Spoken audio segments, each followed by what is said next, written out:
दोस्तों नमस्कार। लेकिन दशरथ महाराज के जीवन के 60,000 वर्ष व्यतीत हो गए, बेटा नहीं हुआ। जम्मू तक आज इतने साल से बड़ी चिंता ही नहीं हुई, नव दुर्गा मंदिर, लेकिन अब 60,000 वर्ष चले गए, 5 आधा जीवन चला गया। मैं आज फिर इस वक्त आपको वहाँ पे लेके आया हूँ। अब जो सप्ताह चल रहा है आप बैठे बैठे सोचने पड़े, चिंता में। लेकिन भैया ये कौन सी बात हुई? ये जहर कोई पीने की चीज है?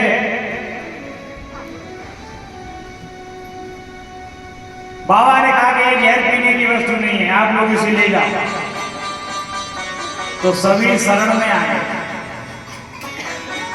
बाबा जिसे कोई ग्रहण नहीं करता उसे आप स्वीकार करते हैं, तो बोले ठीक है। अब जैसे ही बाबा ने वो जहर का घड़ा उठाया तो महाराज उसका पान करने लगे,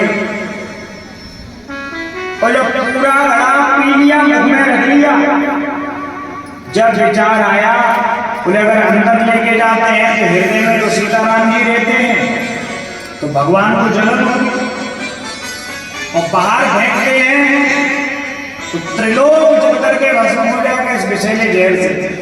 अब क्या किया जाए? तो कंठ में धारण कर लिया, बोला नीलकंठ भगवान की। भगवान शिव का एक नया नाम हुआ नीलकंठ। कुछ जहर फैल गया तो नागों ने भी चाट लिया, ये भी जहरीली हो गई। अब बाबा तो अपने मंदिर में रहते हैं, इसलिए बाबा की तो सब पूजा करते हैं, और नाग गली गली घूमते हैं, इसलिए नाग जहां जिसका मौका लगे वो मार देता है। तो नागों ने जाकर के बाबा से कि बाबा विष तो आपके अंदर भी है, विष हमारे अंदर भी है, आपकी पूजा होती है और लोग हमें पकड़ के मार देते हैं। बाबा ने कहा तुम जाते क्यों लोगों के पास? तुम्हारे भी कंठ में जहर और मेरे भी कंठ में जहर, आज से तुम मेरे कंठ में ही माला बन करके विराजमान रहोगे। तो सर्प ने गले में महाराज स्थान पा लिया, समुद्र मंथन फिर प्रारंभ हुआ। एक एक करके 14 रत्न समुद्र में से प्राप्त हुए हैं। कामधेनु गाय भी इसी में से निकली है, पारिजात वृक्ष भी इसमें से निकला है, कौस्तुभ मणि भी इसमें से निकली, उच्चैश्रवा नाम का घोड़ा भी इसी में से निकला, हाथी भी इसी में से निकला, अप्सराएं भी निकली, साक्षात मां लक्ष्मी का भी प्रादुर्भाव हुआ। प्रेम से बोलो, प्रेम से बोलो। तो इन मां लक्ष्मी ने भगवान नारायण का वर्ण किया, चंद्रमा भी निकला। सोचो, एक चंद्रमा तो ब्रह्मा जी के पुत्र हैं, अत्रि ऋषि के यहाँ, और अब एक चंद्रमा समुद्र में से निकाल दिया, और एक चंद्रमा अपने मन से भी निकाला है।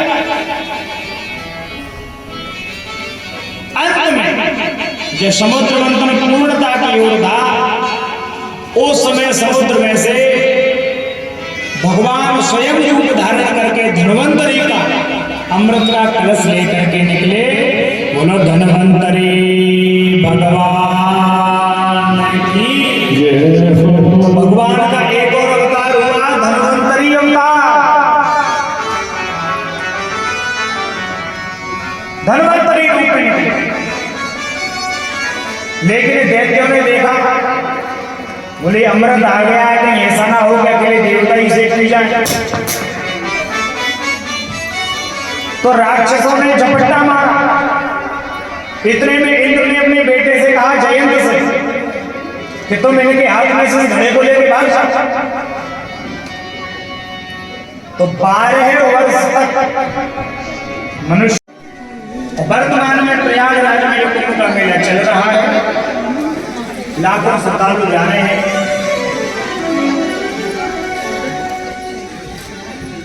युद्ध चल रहा था, लड़ाई चल रही थी, सभी देवताओं ने भगवान से प्रार्थना करी आगे कुछ कर सकते हैं, वरना ये अमृत ऐसे फैल जाएगा, झलक झलक के बिखर जाएगा, इतनी मूल्यवान वस्तु है।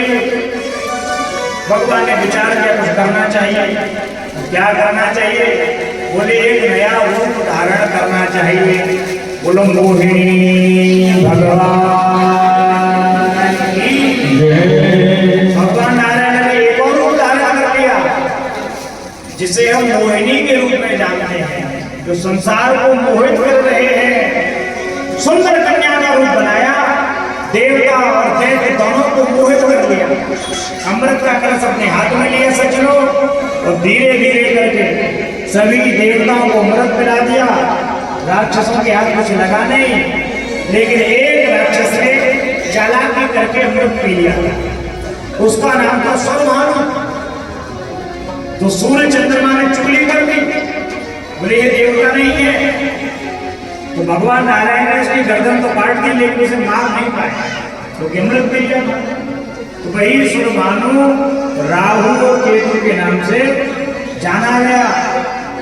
लेकिन सूर्य और चंद्रमा ने चुगली की थी, इस कारण से वह उन दोनों से शत्रुता रखता है, बैर रखता है। और जब समय आता है तो सूर्य और चंद्रमा पे हमला भी बोल देते हैं। उसी पर्व को हम लोग सूर्य ग्रहण और चंद्र ग्रहण के नाम से जानते हैं। प्रेम से बोलो। समय व्यतीत होता गया, सभी दैत्य भगवान शुक्राचार्य जी के पास गए, बोले गुरु जी हमने भी बराबर मेहनत की थी, लेकिन ये नारायण बड़े चालाक हैं, अमृत दे दिया देवताओं को, हमारे हिस्से में कुछ भी नहीं आया। बोले कोई बात नहीं, अमृत ही तो उन्होंने पान कर लिया है, आप उन्हें मार ही तो नहीं सकते हैं। लेकिन यदि तुम्हारे अंदर शक्ति ज्यादा आ जाएगी तो तुम उन्हें युद्ध में जीत सकते हो। बोले गुरुजी उसके लिए क्या करना होगा? नर्मदा नदी के तट पर बैठ करके राजा बलि ने यज्ञ करना प्रारंभ किया। लाखों साधुओं को, लाखों ब्राह्मणों को नित्य यज्ञ में महाराज भोजन कराना, दान देना और यज्ञ करना। यज्ञ के प्रभाव से राजा बलि इतने बलशाली हो गए, इतने बलशाली हो गए कि गुरुजी की आज्ञा पा करके इन्होंने स्वर्ग पे हमला बोल दिया। अब विडंबना होगी देवताओं के आगे। देवता लोग अमृत पी करके अमर तो हो गए, लेकिन ताकतवर नहीं हुए। भाई अमृत से अमरता ही तो प्राप्त हो जाएगी, लेकिन ताकत तो दैत्यों के पास ज्यादा थी। अब ये जहां कहीं भी जाए, सुबह ही पीछे से दैत्य धमके ने मारे पीटे। भगवान के पास से बोले मैं बचा, बोले तुमने तो अमृत पी लिया। बोले मरना तो इसी बात का है, अमृत नहीं पीते तो और क्या हुआ? बोले भगवान ने मोहिनी का रूप बनाया था। भगवान शंकर कहते कि हमने तो देख ही नहीं पाया। तो अपना लिया त्रिशूल डमरू, पहुंच गए भगवान के पास। तो देखो आपके कहने से हमने जहर किया था, अब हमें दर्शन तो दो। बोले किसका? बोले जिस रूप से आपने देवताओं को मोहित सह देव्या यु द्रष्टुम यत्रास्ते मधुसूदना, जिस रूप को देख करके सभी दैत्य और देवता मोहित हो गए, मैं भी उसी रूप का दर्शन करना चाहता था। भगवान बोले वो तो देवताओं को मोहित करने के लिए रखा था। बोले नहीं, देव देवा जगत व्यापिन जगदीश जगन्मय सर्वेषामपि भावानां तमात्मा हेतुरीश्वर।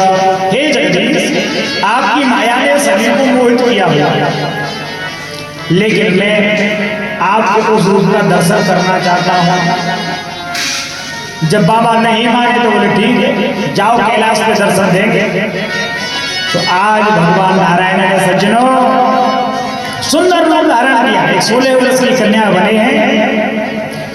और अब भगवान कहते हैं कौतूहलाय दैत्यानां यो सुदेशो मया कृता पश्यतां सुरकार्याणि गते पीयूष भाजने। मनी ही मन विचार कर रहे भगवान। बोले इस रूप से तो मैंने दैत्यों को मोहित किया था, देखो आज बाबा भोलेनाथ के साथ क्या होता है। क्या ये मेरे उस रूप को देख करके मोहित होंगे या नहीं होंगे?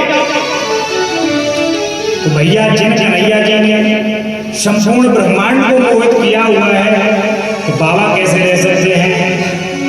तत्तेऽहं दर्शयिष्यामि दिद्रक्षोषुरसत्तमा कामिनां बहुमन्तव्यं संकल्पा प्रबोधयन्। जो भगवान मोहिनी रूप से संपूर्ण चराचर में व्याप्त हैं, हर व्यक्ति किसी ना किसी के द्वारा ठगा जाता है, हर व्यक्ति किसी ना किसी के द्वारा छला जाता है, मोहित होता है। तो ऐसे भगवान का एक रूप तो सभी के अंदर व्याप्त है, लेकिन आज पूर्ण रूप से बाबा के सामने प्रकट हुए। 16 वर्ष की कन्या का रूप था, गेंद से गेंद खेल रहे थे, बाबा समाधि में बैठे थे, पैर में नूपुर बंधे हुए थे। जैसे नूपुर की झनकार हुई तो बाबा की समाधि खुल गई। और आज बाबा भोलेनाथ ने भगवान नारायण के स्वरूप को देखा और रूप को देखते ही त्रिशूल कमंडल छोड़ दिया और उस कन्या के पीछे पीछे दौड़ने लगे। दौड़ते दौड़ते पूरा पर्वत का चक्कर लगवाया और बाद में जब देखा कि बाबा बहुत ज्यादा कामातुर हो रहे हैं, सोई प्रकट हो गए। बोलो नारायण भगवान की तुरंत भोलेनाथ चरणों में गिर गए। बोले अब तक तो मैं ये समझता था कि मैं मोहित नहीं हो सकता, लेकिन धन्य है प्रभु आप और आपका ये रूप जिसने मुझे भी मोहित कर दिया। तो ऐसे भगवान को हम मदन मोहन कहते हैं। मदन मोहन जो संसार को मोहित करते हैं, संसार को अपने बस में करते हैं और सब अपने ही रूप से सभी के अंदर विद्यमान भी है। यही भगवान का मोहिनी रूप है कि सभी को मोहित किए हुए हैं। लेकिन हम एक निवेदन करें कि हम यदि किसी के लिए मोहित हो रहे हैं तो पहले ये विचार करें, जैसे कुम्हार होता है ना, तो कुम्हार सुंदर सुंदर खिलौने बनाता है। खिलौनों को देख करके हमें ऐसा लगता है कितना सुंदर खिलौना है, लेकिन जरा विचार करो कि इतना सुंदर खिलौना बनाने वाला कोई और है। तो अगर किसी के प्रति हमें मोहित होना है तो उसके प्रति मोहित होएं जिन्होंने इन सबको बनाया है सुंदर। संसार की चीजों को, संसार की सुंदरता को देख करके अरे मोहनी रूप बनायो बिहारी जी ने, मोहनी रूप बनायो बिहारी जी ने।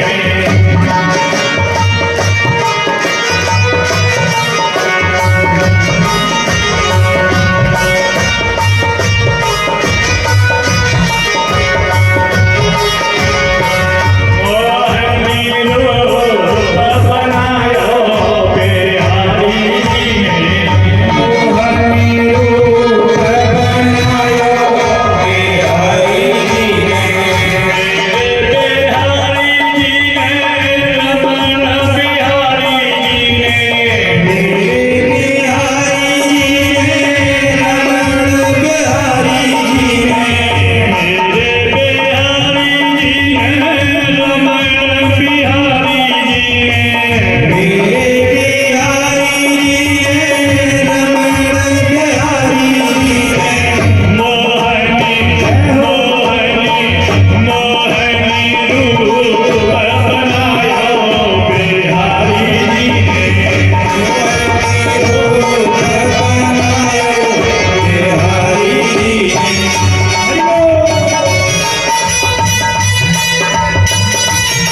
माथे बिंदिया हाथ में कंगना माथे बिंदिया हाथ में कंगना नाक में नथुनी रूप सलोना नाक में नथुनी रूप सलोना देखत चेत चुरायो बिहारी जी ने मोहनी रूप बनायो बिहारी जी ने मोहनी रूप बनायो बिहारी जी ने मेरे बिहारी जी ने रमण बिहारी जी ने मेरे बिहारी जी ने रमण बिहारी जी ने बिहारी जी ने कुंज बिहारी जी ने मेरे बिहारी जी ने कुंज बिहारी जी ने मोहनी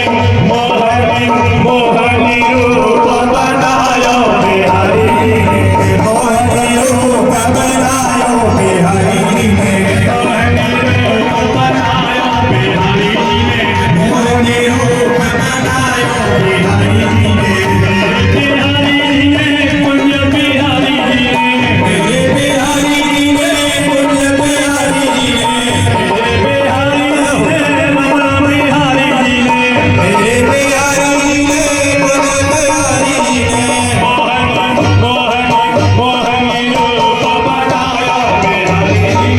मोहनी मोहनी रूप बनायो बिहारी जी ने मोहनी रूप बनायो बिहारी जी ने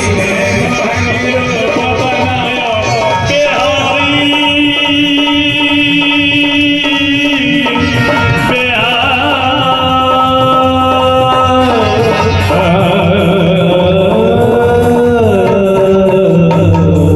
अब वो कोई भी रूप हो सकता है,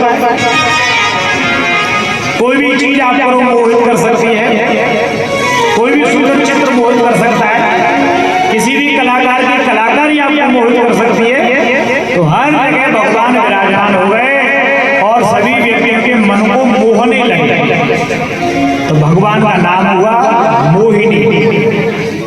प्रेम से बोलो। अब शांति बना करके विराजमान हो जाओ। अब बहुत सुंदर कथा प्रारंभ हो रही है। हाँ, जगह एडजस्ट करके बैठ जाना।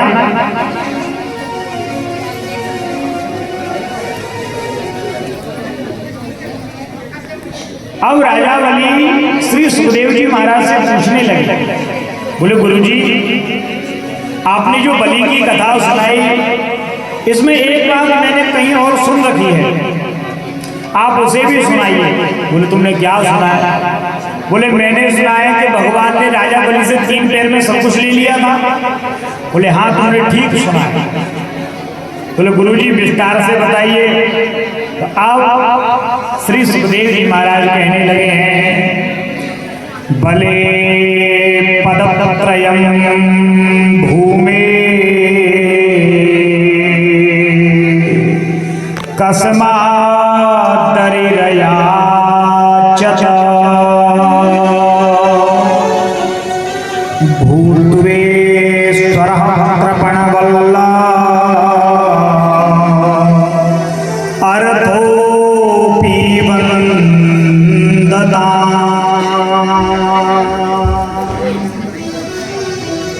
राजा परिचित कहता है कि गुरुजी वो घटना कैसे घटी कि 3 पैर में सब कुछ नाप लिया। ये पृथ्वी तो बहुत बड़ी है और पूरी पृथ्वी ही नहीं 14 भुवन भी भगवान ने नापे थे। और वर्णन बड़ा सुंदर है। श्री सुखदेव जी महाराज कह रहे थे कि राजा, जब देवताओं को राजा बलि ने स्वर्ग से भगा दिया, तो जो देवताओं की माँ है, देवताओं की माँ नाम है इनका अदिति, और इनके पिताजी का नाम है कश्यप ऋषि। तो देवताओं की माता अदिति ने अपने पति कश्यप ऋषि से कहा कि मेरे बेटे तो भटक रहे हैं, कुछ ऐसा करिए कि इन्हें इनका स्वर्ग वापस मिल जाए। बोले देवी स्वर्ग तो वापस मिल जाएगा, लेकिन तुम्हें एक व्रत करना पड़ेगा। क्या व्रत करना पड़ेगा? बोले 12 दिन तक कठोर तपस्या करनी पड़ेगी। फागुन के महीने में प्रतिपदा शुक्ल पक्ष की पड़वा से लेकर के और शुक्ल पक्ष की द्वादशी तक दूध पी करके रहना पड़ेगा, धरती में सोना पड़ेगा, सुबह 4 बजे जागना पड़ेगा, भगवान नारायण की नहा धो के अर्चना करनी पड़ेगी और दिन भर 12 दिन तक सत्य बोल करके इस व्रत को पूरा करना होगा। फाल्गुनश्यामले पक्षे द्वादशाहम पयोव्रत अर्चये अरविंदाक्षम भक्त्या परमयान्वित। जो माता बहन उत्तम संतान चाहती है तो गर्भाधान से पहले फागुन के महीने में शुक्ल पक्ष में प्रतिपदा से लेकर के और द्वादशी तक 12 दिन दूध पी करके भगवान नारायण की सेवा करे और 12 दिन तक संसार से दूर रहे, सभी की बुराई भलाई निंदा से दूर रहे। भागवत जी इसका प्रमाण है। और 12 दिन तक यदि कोई कठोर व्रत कर लेता है, बोले तुम जिस व्रत को कर रही हो इस व्रत से तो नारायण को ही पुत्र बन के आना पड़ता है। मैया आदित्य का भाव और प्रबल हुआ, व्रत धीरे धीरे पूर्ण हुआ और सुखदेव जी कहते हैं कि राजन आज वो समय आया कि मैया आदित्य अपने कक्ष में विराजमान हैं। गर्भवती तो थी, भगवान का जन्म तो होता नहीं है, वो अवतार होता है। सो आज भगवान नारायण माता अदिति के गर्भगृह में शंख चक्र गदा पद्म लेकर के प्रकट हो गए। बोलो नारायण भगवान की जय हो। अब आप ये कहेंगे कि महाराज बेटे के लिए व्रत किया था लेकिन 4 हाथ का बेटा कैसे हुआ? तो सुखदेव जी ने ये बात भी बताई है। चतुर्भुजम शंख गदा चक्र पिशंग वासा नलिनायते क्षणा। मैया आदित्य ने कहा, बोले प्रभु कहाँ 4 हाथ के बन के आ गया? मैंने इतने दिन व्रत किया, पुत्र के लिए किया था, लेकिन 4 हाथ के बेटे में तो वो ममता जागेगी नहीं।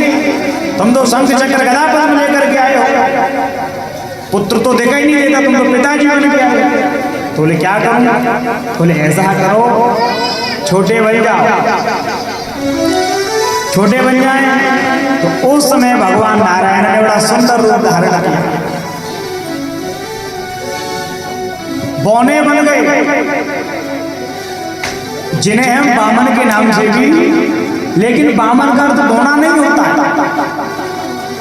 बामन का अर्थ बौना नहीं होता है। हम लोग धीने को बामन कह देते हैं ना। जो बाम अंग में लक्ष्मी को धारण करें, जो बाम अंग में लक्ष्मी को धारण करने बामन कहा जाता है। तो भगवान नारायण वाम अंग में लक्ष्मी को धारण करने वाले थे, बामन बन करके छोटा रूप ले लिया। चारों तरफ जय जयकार होने लगी। गुरु बृहस्पति ने यज्ञोपवीत कराया, किसी ने छत्र दिया, किसी ने कमंडल दिया, किसी ने खड़ा मुंह दी। बामन के रूप में भगवान नारायण गुरु बृहस्पति से कहते हैं कि हमारे लिए क्या आज्ञा है? तुम्हारे लिए यही आज्ञा है कि हमें त्रिलोकी दान में ला करके दो। बामन भगवान बोले त्रिलोकी का मालिक कौन है? बोले इस समय राजा बलि त्रिलोकी के मालिक हैं। प्रेम से बोलो। पूरे त्रिलोकों का 14 भवन जिसके अंदर आते हैं दान में ला करके दो।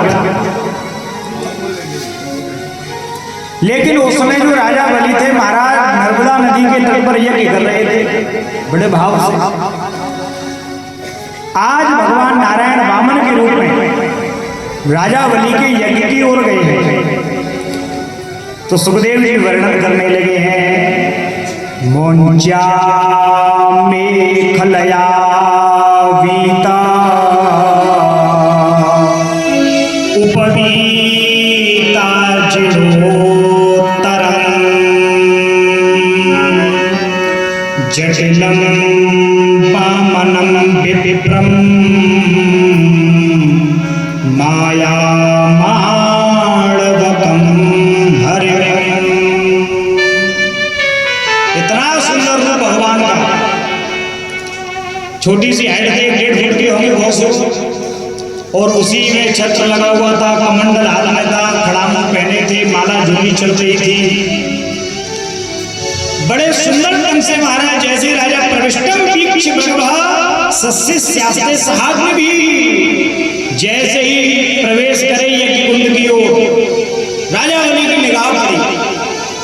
बोले आज तो मुझे ऐसा लगता है मेरे यज्ञ से प्रसन्न होकर के साक्षात ब्रह्मा जी बटुक रूप लेकर के आ गए हैं। आहुति देना तो भूल गया, अब उन्हें देखता रहा। फिर विचार किया कि मुझे ऐसा लगता है शायद आपके दर्शन से मेरा यज्ञ भी पूर्ण हो गया और मेरा कुल भी पवित्र हो गया। वामन भगवान बस बोल पाते हैं, उससे पहले राजा बलि ने कह दिया कि अब मेरा यज्ञ पूरा हुआ। लेकिन आप मेरे यज्ञ में आए हैं, आपको देखकर के मेरी बड़ी श्रद्धा जागृत होती है, इसलिए मैं चाहता हूं आप मेरे यहाँ आए हैं और ब्राह्मण का अपना रूप है, इसलिए आप हमसे कुछ मांगिए। अच्छा देखो ये बात है, देने वाला कभी कहता है कि आप हमसे कुछ मांगो, पहले मांगने वाला ही आता है कि भिक्षा दे दीजिए कि कुछ सहायता कर दे। देने वाला तो नहीं कहता कि आप हमसे मांगो जब हम आपको देंगे, पहले मांगने वाला ही कहता है। भगवान शांत रहने तो बोले पहले से बोलने दो, क्या कहता है? बोले मेरी बड़ी इच्छा हो रही है कि मैं आपको कुछ दूं, शांत रहे। तो अच्छा मैं तुम्हारे नाम कुछ गांव कर देता हूं। भगवान शांत रहे। इतनी देर में माला पूरी हुई। अब बामन भगवान बोलना प्रारंभ करते हैं, राजन आप हमें क्या देना चाहते हो? बोले मैं तो सर्वस्व देना चाहता हूं। तो पहले बामन भगवान ने त्याग बताया कि राजन हम ब्राह्मण हैं और ब्राह्मण को संतोषी होना चाहिए। जो ब्राह्मण संतोषी नहीं होता है उसका पतन हो जाता है। तो राजा बलि की श्रद्धा और बढ़ गई। बोले है तो छोटा सा, लेकिन ये तो बड़ी बड़ी बातें करता है। बोले अभी आप छोटे हैं इसलिए आपको कुछ मांगने का मन नहीं करता है। आप मेरे नगर में रहिए, जब बड़े हो जाएं जब मांग लेना। तो बामन भगवान कहते हैं कि हम तो ब्रह्मचारी हैं, हम यहाँ रह के करेंगे क्या? ब्रह्मचारी को नगर में नहीं रहना चाहिए। तो बोले आप ब्रह्मचारी हैं, मैं आपको विवाह करा देता हूँ, जब 1 से 2 हो जाओगे तो कुछ मांगने की इच्छा होगी, फिर कुछ मांग लेना। अब तो धीरे धीरे करके राजा बलि महाराज बहुत श्रद्धावान होते नजर आए। जब जाकर के भगवान नारायण कहने लगे तस्मात् त्वत्तो महीमीशा त्वडेहं वरदर्शधा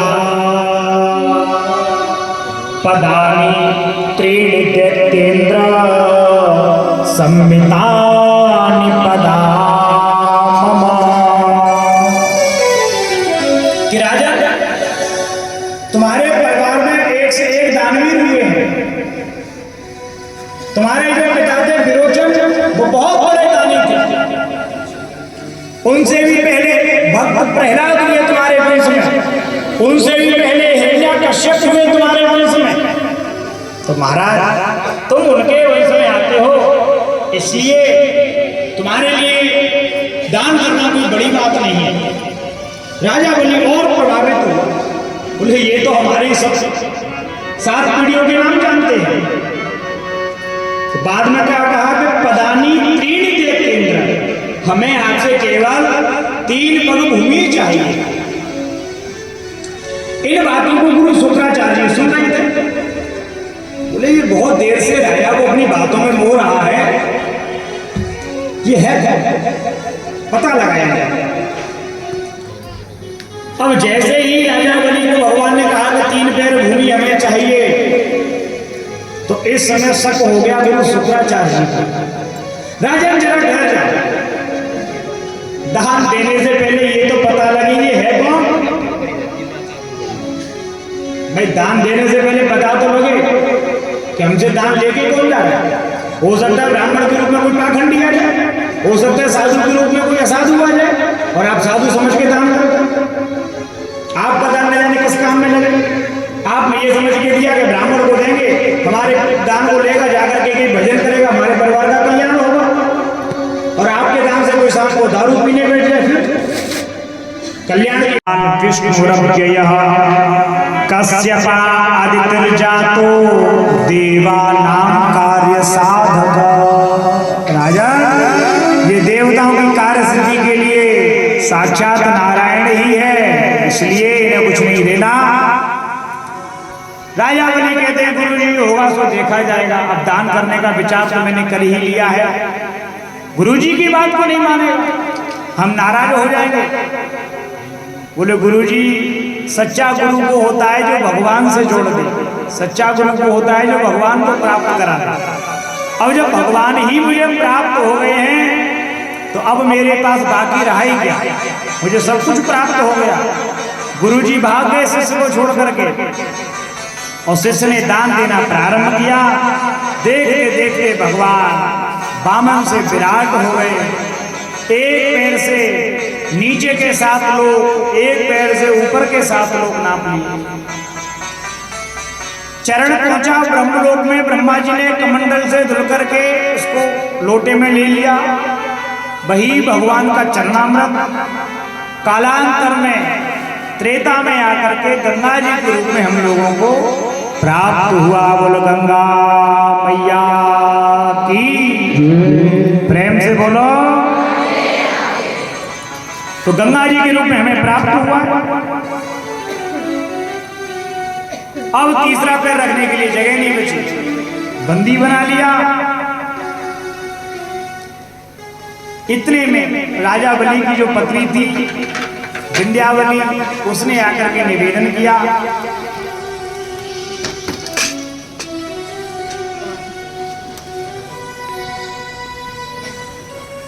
उसने ये निवेदन किया, बोले प्रभु ये तो आपकी ही संपत्ति थी, तीसरा पहर इनके सर पे रख दीजिए। भगवान प्रसन्न हुए और राजा बलि को पाताल का राजा बना करके स्वयं उनके द्वारपाल बन करके विराजमान हुए। बाद में मैया लक्ष्मी गई हैं, रक्षाबंधन का पर्व प्रारंभ हुआ है। सबसे पहले मैया लक्ष्मी ने राजा बलि के हाथ में एक रक्षा सूत्र बांधा, तो उसी समय मंत्र बना, येन बद्धो बलि राजा दानवेंद्रो महाबल तेन त्वाम बदनामी रक्षे माचल माचल। उसने ये मंत्र बना। तो सबसे पहले मां लक्ष्मी ने रक्षा सूत्र बांध करके राजा बलि को अपना भाई बनाया, और बदले में भगवान नारायण के द्वारपाल बन करके विराजमान थे, उन्हें लेकर के अपने घर आए। और भगवान नारायण ने संपूर्ण त्रिलोक की देवताओं को पुनः प्राप्त कर दी। इस तरह करके भगवान वामन की ये अद्भुत कथा राजा परीक्षित को श्री सुखदेव जी ने सुनाई है। बोलो भारत वत्सल भगवान की, श्री वृंदावन बिहारी लाल की जय जय श्री। भगवान के कितने अवतार हो रहे हैं, और ये कथा 6 प्रश्न में ध्यान तो होंगे नहीं, भूल गए होंगे कि 6 प्रश्न कौन से थे। ये भी प्रश्न था इसी का कि भगवान ने कितने अवतार धारण किए, और इन्हीं अवतारों की कथा में पूरी भागवत है। तो आज भगवान वामन अवतार तक पहुंच गए, और उसके बाद में मनवंतर बदला, कल व्यतीत हुआ, सृष्टि में प्रलय होने का समय आया, पृथ्वी डूबने का समय आया। तो उस समय एक सत्यव्रत नाम के राजा हुए। सत्यव्रत नाम के जो राजा थे वह एक नदी में तर्पण कर रहे थे। हाथ में जल लेकर के ऐसे छोड़ रहे थे देवताओं का, पितरों का। तो उन्होंने जैसे ही हाथ में जल लिया तो उनके हाथ में छोटी सी मछली आई। तो राजा ने देखा कि मछली मेरे हाथ में से छोड़ दो जल में। तो छोटी सी मछली बोल पड़ी कि राजन तुम मुझे फेंक दोगे, बड़ी मछलियां मुझे खा जाएंगी, मुझे किसी सुरक्षित जगह पे ले चलो। तो राजा ने अपने बड़े बर्तन में रखा घर जाकर। तो देख मछली और बड़ी हो गई। बोले राजा मुझे और बड़ी जगह पे रखो। तस्या अंजुलत के काचे छपरी काव्य बद्यता। प्रकट हो गए भगवान। बोले राजा आज से ठीक 7वें दिन पृथ्वी जल में डूब जाएगी, बहुत बड़ी नौका बनाओ और उस नौका में धरती में जितने बीज हैं, वेद हैं, शास्त्र हैं, उपनिषद हैं, सब ऋषियों को लेकर के उस नौका में चढ़ जाना और पूरे एक कल्प तक भ्रमण करते रहना। और पुनः पृथ्वी का जब उदय होगा तो ये लीला समझा करके भगवान 7वें दिन मत्स्य बन करके आए हैं और राजा सत्यव्रत के द्वारा इस अद्भुत लीला को भगवान ने संपन्न किया है। तो ऐसे करके मत्स्य रूप भी भगवान ने धारण किया। बोलो मत्स्य भगवान की जय हो। प्रेम से बोलो, प्रेम से बोलो। तो भगवान के कितने रूप हो गए भैया? सत्य को समाप्त हो गए। त्रेता प्रारंभ है और त्रेता में सूर्य वंश में भगवान राम का अवतार हुआ था, जिन्हें मर्यादा पुरुषोत्तम भी कहते हैं। अगर भगवान हमेशा अयोध्या में ही रहते, उन्हें वनवास नहीं होता, तो आज वो मर्यादा पुरुषोत्तम नहीं कहलाते। वह वनवास गए, बुराइयों पर विजय प्राप्त की, जब जाकर के आज हम लोग उन्हें मर्यादा पुरुषोत्तम कहते हैं। तो ऐसा राम जी का जो वंश है वो बड़ा विचित्र है। भागवत जी में वर्णन है कि 100 वर्षों तक भी यदि राम कथा को कोई सुनाए तो राम कथा पूरी नहीं हो सकती है। लेकिन अब हमें राम कथा सुनी तो है। सुखदेव जी ने राजा परीक्षित को बहुत सूक्ष्म में सुनाई। सुखदेव जी कहते हैं भगवान नारायण से ब्रह्मा निकले, ब्रह्मा से मारीच और मरीचि ऋषि से कश्यप, कश्यप से विवस्वान मनु, इनके हुए नभग, नभग के हुए नाभाग और इन्हीं के वंश में आगे चल के एक राजा हुए जिनका नाम हुआ अम्बरीश। अम्बरीश एकादशी का व्रत करते थे। एक बार दुर्वासा ऋषि ने अम्बरीश को मारने के लिए कृत्या नाम की राक्षसी प्रकट कर दी। तो स्वयं भगवान नारायण ने अपना सुदर्शन भेज करके इन राजा अम्बरीश के प्राणों की रक्षा। इन्हीं के वंश में एक राजा हुए हरिश्चंद्र भी इन्हीं के वंश में हुए, मानधाता भी इन्हीं के वंश में हुए, मुचकुंद भी इन्हीं के वंश में हुए, यमुनासुर इनके वंश में हुए और राजा सगर इनके वंश में हुए। राजा सगर ने अश्वमेध यज्ञ किया। उस यज्ञ के घोड़े को इंद्र ने भगवान कपिल के यहाँ छुपा दिया। लेकिन सगर के 60,000 बेटे थे। इन्होंने धरती को खोदना चालू किया। धरती को जब खोदा तो इन्हीं के खोदने के कारण उस जगह को सागर कह करके बुलाया गया। पहले तो समुद्र था, लेकिन इन्होंने उसे खोदना प्रारंभ कर दिया। इतना खोदा कि खोदते खोदते भगवान कपिल के यहाँ पहुंच गए और वहां देखा कि घोड़ा बना हुआ है। तो क्रोधित हो गए कि देखने में तो तपस्वी है, लेकिन हमारे पिता के घोड़े को छुपाया हुआ है, मारो काटो। भगवान कपिल नाराज हो गए, बोले ये तो व्यर्थ नहीं, मारना काटना प्रारंभ कर दिया। जैसे दृष्टि खोली, नेत्रों से अग्नि ज्वाला प्रकट हुई और राजा के 60,000 बेटे जलकर के भस्म हो गए। बाद में राजा सगर को पता चला, फिर इन्होंने प्रार्थना करी है। तो भगवान कपिल बोले कि यदि सत्यलोक से गंगा मैया नीचे आ सकती है, अगर सत्यलोक से गंगा मैया नीचे आएंगी तब ही इनकी सदगति हो सकती है। बोलो गंगा मैया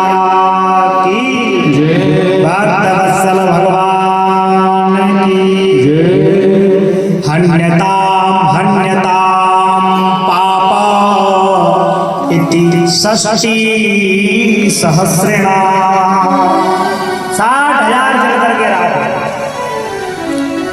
और सज्जनों, जैसा कि आप लोगों को पता ही होगा, अनेक राजाओं ने तपस्या करी।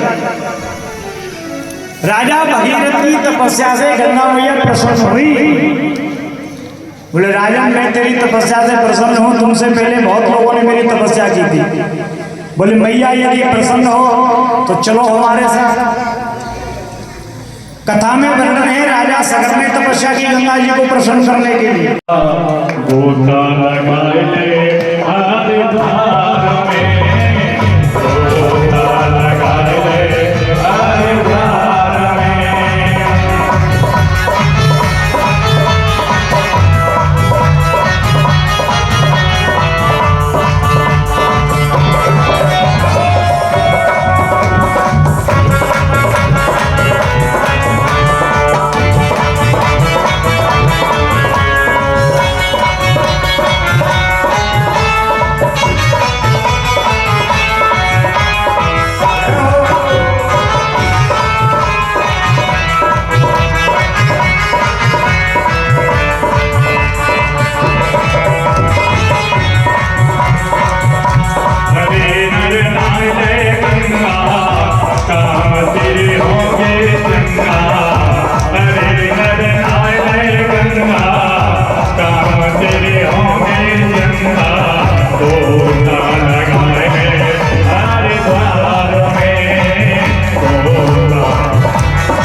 पाप तेरा धुल जाएगा, पुण्य कमाएगा। बॉडी प्रभु तो बैठ के आएगा, पाप तेरा धुल जाएगा, पुण्य कमाएगा। वो माया के चक्कर में तू यो मर जाएगा, वो माया के चक्कर में तू यो मर जाएगा। और संतोष क्या शक्ति पे तू रख ले जाएगा। अरे नर नारे गंगा, काम तेरी होंगे चंगा। गोता लगाए हरिद्वार में, गोता लगाए हरिद्वार में।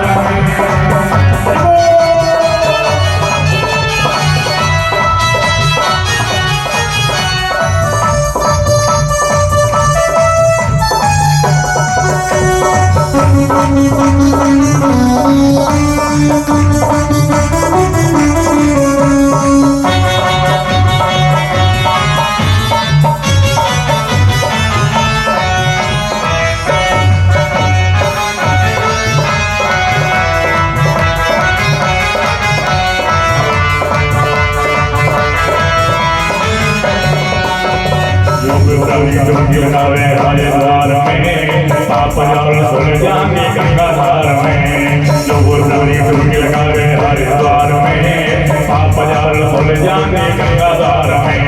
हरिद्वार में चढ़ के देखे टूट करार में, हरिद्वार में चढ़ के देखे टूट करार में।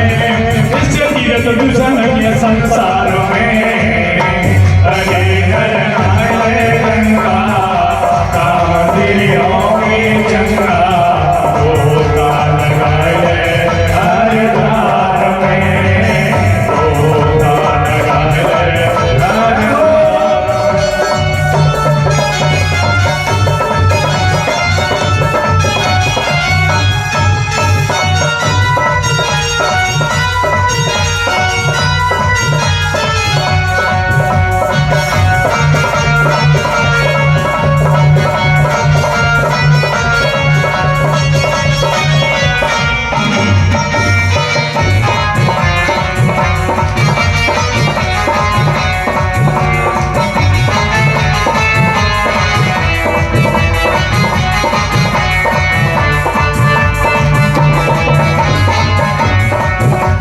गंगा के बिना तो उद्धार न होता, गंगा बिना संसार न होता।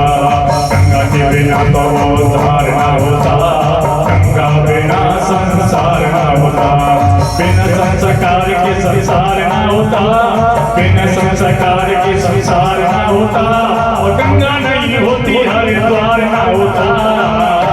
अरे नर नारायण गंगा, कहाँ तेरी होंगे चंगा। गोता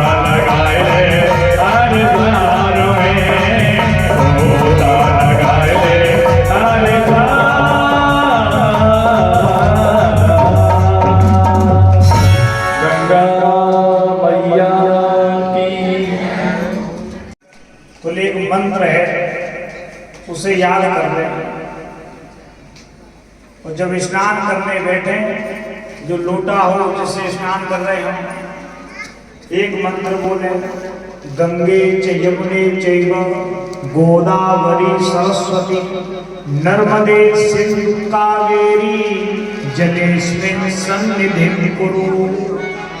हे गंगा मैया, हे यमुना मैया, हे सरस्वती, हे नर्मदा, कावेरी, कृष्णा, मैं वहां नहीं आ सकता, लेकिन आपका नाम बड़ा सुना है, इसलिए आप मेरे इसी जल में आकर के विराजमान हो जाओ और मुझे अपने स्नान का पुण्य फल प्राप्त, ये मंत्र याद कर लें। इसी मंत्र से प्रयाग स्नान का पुण्य फल प्राप्त होगा, क्योंकि प्रयाग में भी वही है, गंगा जल का सरस्वती। तो इस तरह करके गंगा जी की बड़ी महिमा है। और आगे चल करके सुखदेव जी कहते हैं कि राजन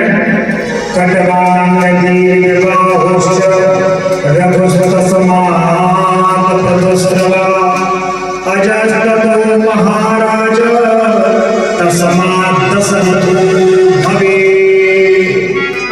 इसी सूर्यवंश में एक राजा हुए खटवान, इन्होंने देवताओं की ओर से लड़ाई लड़ी बहुत, तो लड़ाई लड़ते लड़ते इनकी आयु समाप्त होने वाली थी।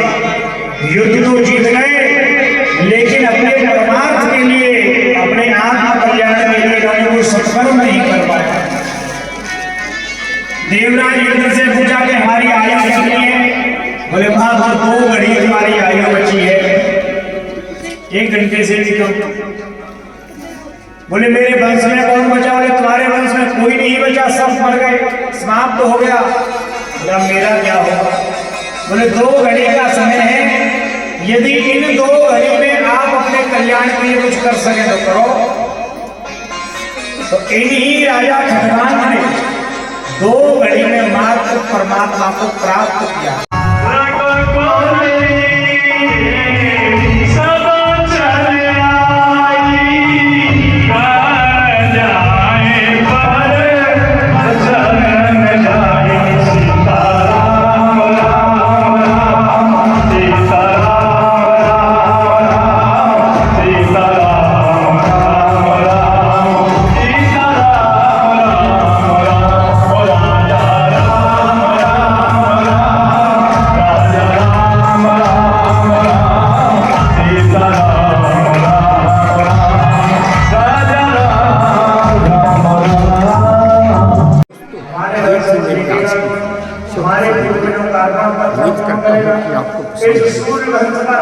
पसंद आई तो आपसे विदा लेते हैं।